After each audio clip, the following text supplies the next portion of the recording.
We're about to open up the most complex and incredible device you will ever own, your own mind. But don't worry, this isn't going to be some dry, abstract lecture. We're going to look at cognition as a practical toolkit, a set of mental tools you're using every single second to literally build the world you experience. I mean, really. Have you ever just stopped and wondered, how am I doing this? How do I remember a face or decide what I want for lunch? Or even just understand the words I'm saying right now? It all feels so effortless, right? But underneath that smooth surface, your mind is an absolute powerhouse of activity. Okay, first thing we have to get straight. Your mind is not a camera. It's not just passively recording what's happening out there in the world. No, it's way more interesting than that. It's an active, purpose-driven engine, constantly building, interpreting, and even predicting your reality from the ground up. So, what is this thing we call cognition? Well, you can think of it as the family name for all the jobs the mind does. It's the perceiving, the remembering, the deciding, the planning, the whole shebang. It's the entire suite of mental processes that let you navigate your life. You know, for a long time, the main idea in psychology was something called behaviorism. And those guys treated the mind like a total black box. They said, we can't see what's inside, so let's just focus on what people do. But then the cognitive revolution happened, and thinkers like Ulrich Nieser basically said, heck no, let's open the box. They started to map out the mind's invisible machinery, and, well, that changed everything. All right, let's start with two of the most fundamental tools in that mental toolkit: attention and memory.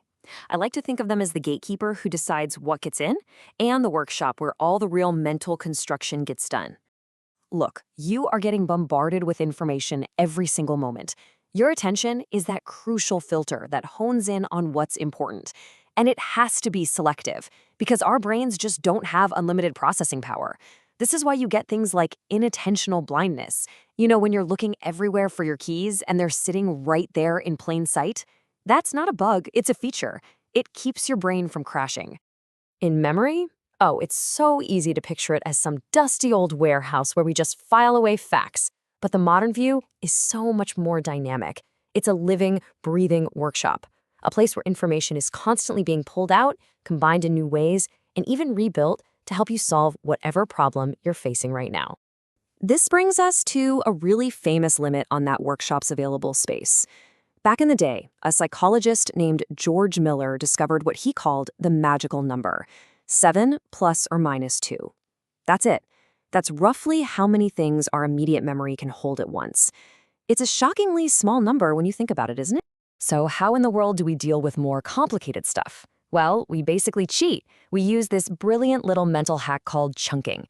So instead of trying to remember 12 separate digits, you just group them into 3 meaningful chunks, like famous years. It's a genius workaround for our brain's natural limits. Now, building on this idea, researchers later developed the concept of working memory. Think of it less like a single shelf and more like an active mental desktop. It's even got a central executive, like a little CEO in your head, that's juggling all the pieces of information you need for whatever you're focused on in the moment. Okay, so we've got attention, letting information in, and working memory juggling it.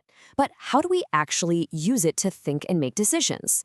The world is just way too complex to analyze every single detail, so our minds have evolved some really clever shortcuts. These shortcuts have a name. They're called heuristics. And the guys who really blew the lid off this, Daniel Kahneman and Amos Tversky, showed that our minds are built for efficiency, not for perfect, cold logic.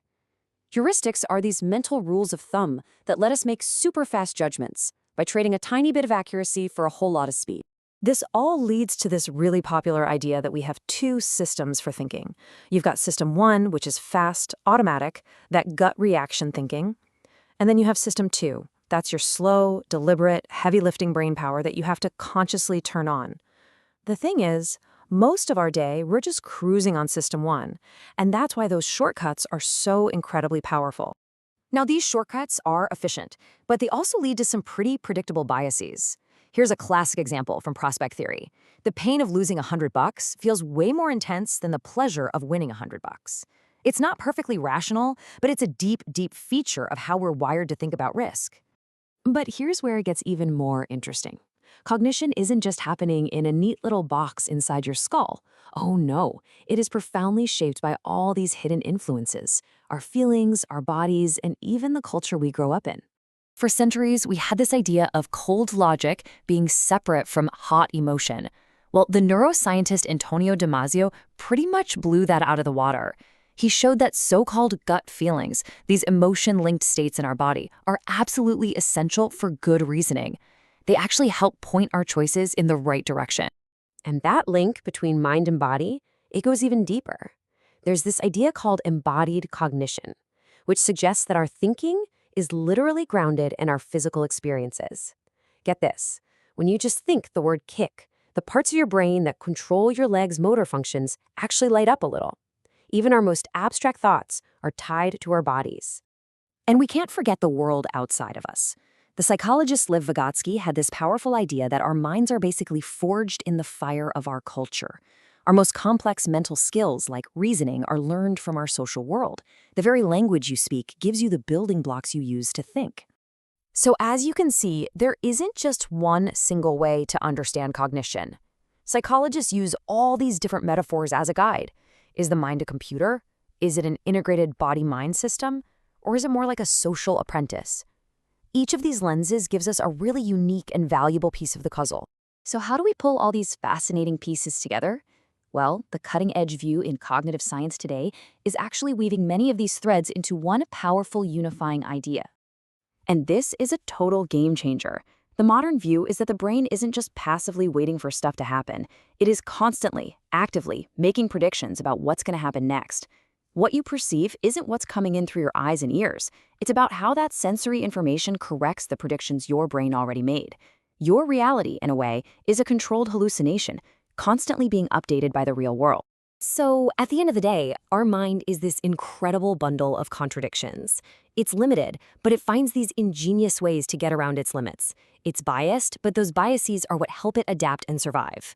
It's embodied, grounded in our physical selves, but somehow capable of breathtaking symbolic thought. And it's always predicting, always guessing, yet always ready to be corrected. And that really brings us to a final, pretty powerful thought. If your brain is, at its core, a prediction machine that is always learning from experience to guess what comes next, that leaves us with a really profound question. What are you teaching your mind to expect?